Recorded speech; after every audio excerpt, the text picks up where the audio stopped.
ವೀಕ್ಷಕರೇ ನಮಸ್ಕಾರ. ನಾನು ಶೈಲು. ನೀವು ನೋಡ್ತಾ ಇದ್ದೀರಾ JBM TV.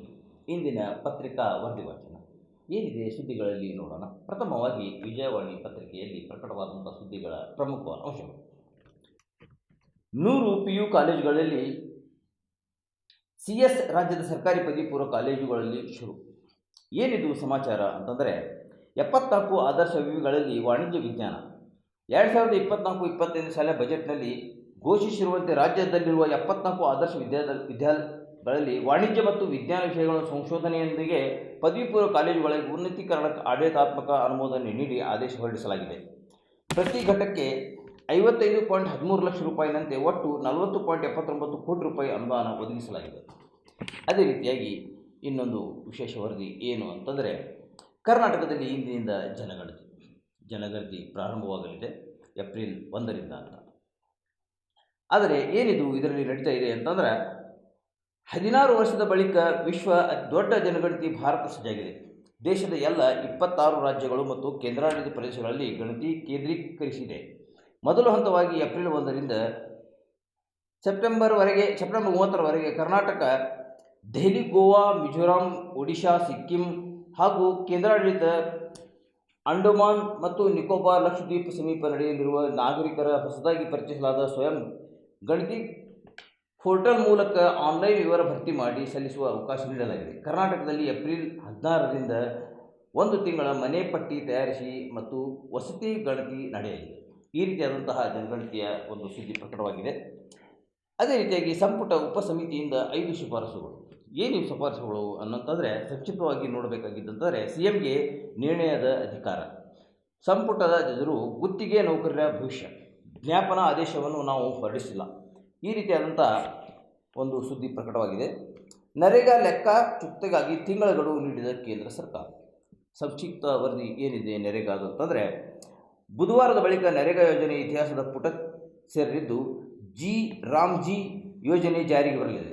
ಈ ರೀತಿಯಾದಂತಹ ನರೇಗಾ ಸುದ್ದಿ ಪ್ರಕಟವಾದರೆ, ತಾಪಮಾನದಿಂದ ಗಂಡು ಮಕ್ಕಳ ಜನನ ಕುಸಿತ. ನೋಡಿ, ಈ ವಿಷಯ ಏನು ಅಂತಂದರೆ, ಇದು ಸಂಕ್ಷಿಪ್ತವಿದೆ, ಅದಕ್ಕಾಗಿ ಈ ವಿಷಯ ಪೂರ್ತಿಯಾಗಿ ತಿಳಿದುಕೊಳ್ಳೋಣ.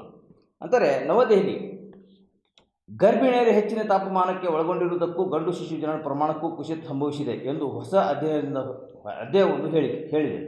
ಭಾರತ ಮತ್ತು ಸಹಾರಾ ಭೂಮಿಯ ದಕ್ಷಿಣ ಭಾಗ, ಸಬ್ ಸಹಾರಾ ಆಫ್ರಿಕಾದ 33 ದೇಶಗಳಲ್ಲಿ 50 ಲಕ್ಷ ಜನನ ವಿಶ್ಲೇಷಣೆಯಿಂದ ಈ ಫಲಿತಾಂಶ ಹೊರಬಿದ್ದಿದೆ. ಅಂತಂದರೆ ಒಂದು ಸಂಶೋಧನೆ ಪ್ರಾರಂಭವಾಗಿದೆ. ಅದರಲ್ಲಿ ಗಂಡು ಮಕ್ಕಳ ಜನನ ಕುಸಿತ ಏನು ಅನ್ನುವಂಥದ್ದು ಕೂಡ ಇದರಲ್ಲಿ ಪ್ರಕಟವಾಗಿದೆ.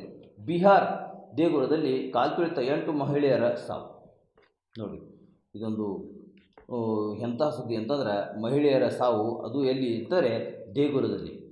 ಬಿಹಾರದ ಬಿಹಾರ್ ನಳಂದಾ ಜಿಲ್ಲೆಯ ಮಗಡಾ ಗ್ರಾಮದಲ್ಲಿ ಶೀತಲಾ ಮಾತಾ ದೇವಸ್ಥಾನದಲ್ಲಿ ಮಂಗಳವಾರ ಬೆಳಗ್ಗೆ ಸಂಭವಿಸಿದ ಕಾಲ್ತುಳಿತಕ್ಕೆ 8 ಮಹಿಳೆಯರು ಮೃತಪಟ್ಟಿದ್ದಾರೆ.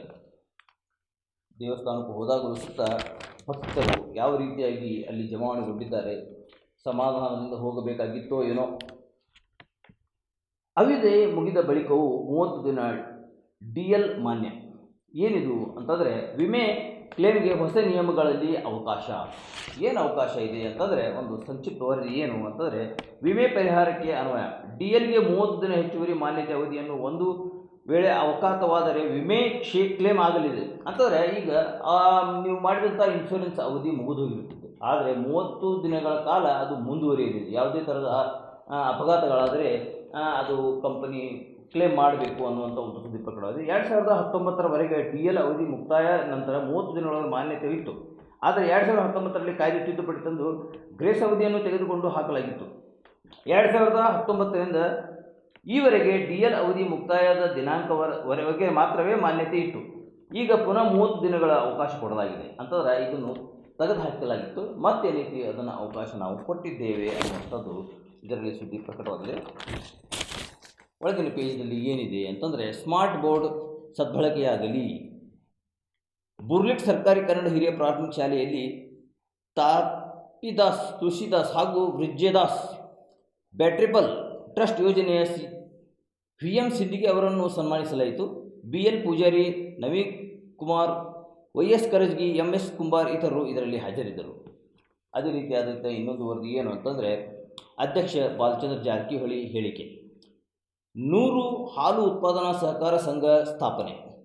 ಬೇಮೂಲ್ಗೆ 12.59 ಕೋಟಿ ಲಾಭ. ರಾಜ್ಯದಲ್ಲಿ ಈ ಸುದ್ದಿಗಳು ಪ್ರಕಟವಾದರೆ ಏನಿದೆ ಈ ಸುದ್ದಿಯಲ್ಲಿ ಅನ್ನುವಂಥದ್ದು ಕೂಡ ವಿಶೇಷ.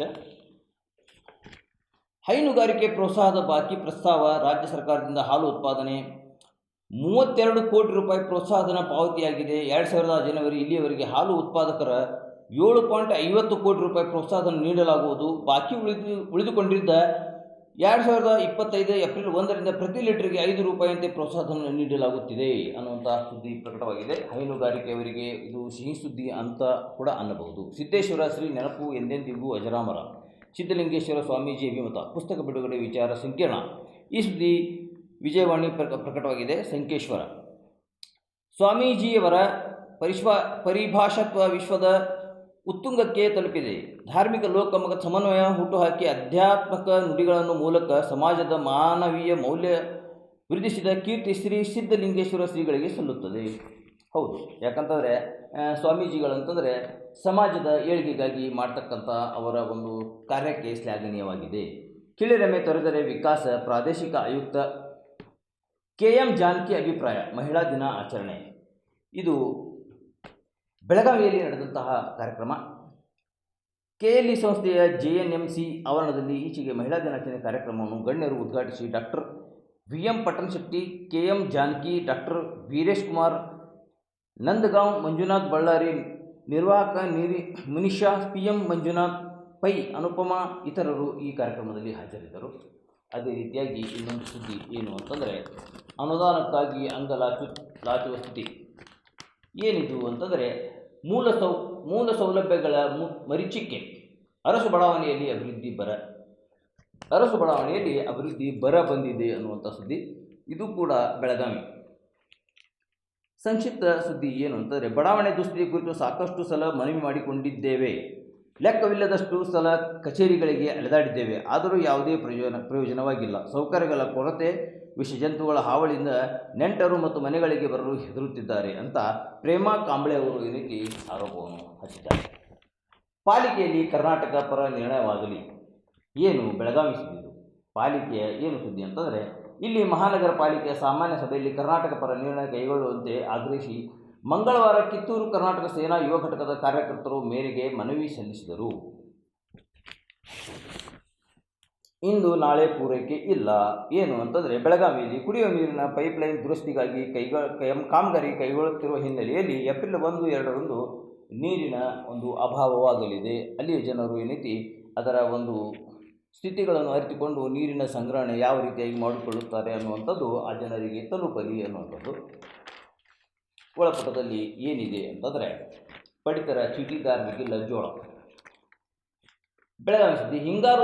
ಹಿಂಗಾರು ಹಂಗಾಮಿಯಲ್ಲಿ ಜೋಳ ಉತ್ಪಾದನೆ ಕುಸಿತ. ಬೆಂಬಲ ಬೆಲೆ ಯೋಜನೆಯಡಿ ಖರೀದಿ ಕೇಂದ್ರ ಆರಂಭವಾಗಿರುವ ಕಾರಣ ಪಡಿತರ ಚೀಟಿದಾರರಿಗೆ ಅಕ್ಕಿ ಜೊತೆ ಜೋಳದ ವಿತರಣೆ ವಿಳಂಬವಾಗಲಿದೆ. ಅಂತಂದರೆ ಅಕ್ಕಿಯ ಜೊತೆಗೆ ಜೋಳ ಕೊಡುವಂತಹ ನೀತಿ ಈಗ ಸ್ವಲ್ಪ ತಡವಾಗಿ ಆಗಲಿದೆ ಅನ್ನುವಂಥ ಮಾತು. ವಿವಿಧ ಬೇಡಿಕೆಗಳ ಈಡೇರಿಕೆಗೆ ಆಗ್ರಹ. ವಿವಿಧ ಬೇಡಿಕೆಗಳ ಈಡೇರಿಕೆ ಆಗ್ರಹಿಸಿ ನಗರದ ಸುವರ್ಣಸೌಧದಲ್ಲಿ ಆವರಣದಲ್ಲಿ ಅಂಗನವಾಡಿಯ ನೌಕರರು ಸಂಘದ ನೇತೃತ್ವದಲ್ಲಿ ನೌಕರರ ಮಹಿಳಾ ಮತ್ತು ಮಕ್ಕಳ ಅಭಿವೃದ್ಧಿ ಇಲಾಖೆ ನಿರ್ದೇಶಕ ಮಂಗಳವಾರ ಮನವಿ ಸಲ್ಲಿಸಿದರು.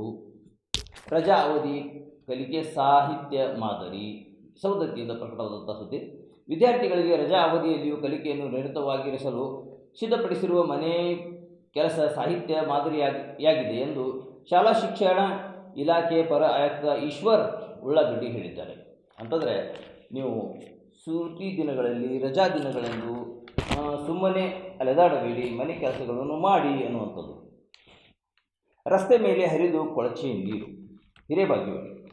ಚಾವಡಿ ಬೀದಿಯಲ್ಲಿ ಚರಂಡಿ ಹೊಳು ತುಂಬುವ ಪರಿಣಾಮ ರಸ್ತೆ ಮೇಲೆ ಹರಿದು ಕೊಳಚೆ ನೀರು ಹಾಗೂ ತ್ಯಾಜ್ಯ ವ್ಯಾಪಾರಸ್ಥರು ಸ್ವಚ್ಛಗೊಳಿಸುತ್ತಿದ್ದಾರೆ. ಅಂತಂದರೆ ಏನೈತಿ ನಾವು ಚೆಲ್ಲಿವಿ ನಾವು ಸ್ವಚ್ಛ ಮಾಡೋಣ ಅನ್ನುವಂಥ ಇದಕ್ಕೆ ಏನೈತಿ ಸಂಕಲ್ಪಕ್ಕೆ ಬಂದಂಥ ಸುದ್ದಿ. ಯಾಕಂತಂದರೆ ಅವರು ನಗರಸಭೆಯವರಾಗಲಿ ಮುನ್ಸಿಪಾಲ್ಟಿಯವರೇ ಸ್ವಚ್ಛ ಮಾಡ್ತಾ ಇಲ್ಲ, ಅದಕ್ಕೆ ನಾವು ಸ್ವಚ್ಛ ಮಾಡಿ ಅವರಿಗೆ ನಾಚಿಕೆ ಬರುವ ಹಾಗೆ ಮಾಡೋಣ ಅನ್ನುವಂಥ ಒಂದು ಕಾರ್ಯ ಅಲ್ಲಿ ಜನರು ಕೈಗೊಂಡಿದ್ದಾರೆ.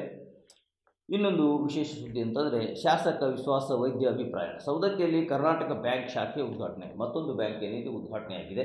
ಸಮಗ್ರ ಆರ್ಥಿಕ ಪ್ರಗತಿ ಬ್ಯಾಂಕ್ ಸೇವೆ ಅಗತ್ಯ. ಇನ್ನು ಕೊನೆಯದಾಗಿ ಕ್ರೀಡಾ ಸುದ್ದಿಗಳು. ಏನಿದೆ ಕ್ರೀಡಾ ಸುದ್ದಿಗಳ ಈ ವಿವರ ಪ್ರಜಾವಾಣಿಯಲ್ಲಿ ವಿಜಯವಾಣಿಯಲ್ಲಿ ಅಂತಂದರೆ, ಗುಜರಾತ್ಗೆ ವೈಶಾಖ್ ಪಂಜಾಬ್ ಶುಭಾರಂಭ.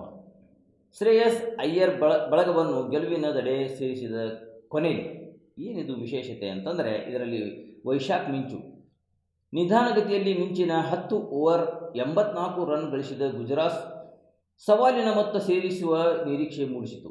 2023 ನಂತರ IPL ಪಂದ್ಯವನ್ನಾಡಿದ ಗ್ಲೇಸ್ ಟ್ರಿಪಲ್ 25 ಬ್ಲಿಟ್ಟರ್ ಜತೆಯಾಗಿ ಮೂರನೇ ವಿಕೆಟ್ಗೆ 27 ಎಸೆತದಲ್ಲಿ 36 ರನ್ ಸೇರಿಸಿದರು.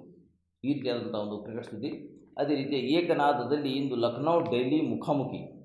ಏಕನಾದಲ್ಲಿ ಏನು ಮುಖಾಮುಖಿ ಆಗ್ತಾ ಇದೆ ಅಂದರೆ, ಶುಭಾರಂಭ ನಿರೀಕ್ಷೆಯಲ್ಲಿ ರಿಷಬ್ ಪಂತ್, ಅಕ್ಷರ್ ಪಟೇಲ್ ಬಳಗ ಕ್ಯಾಪಿಟಲ್ ಸ್ಪಾರ್ಕ್ ಲಭ್ಯ.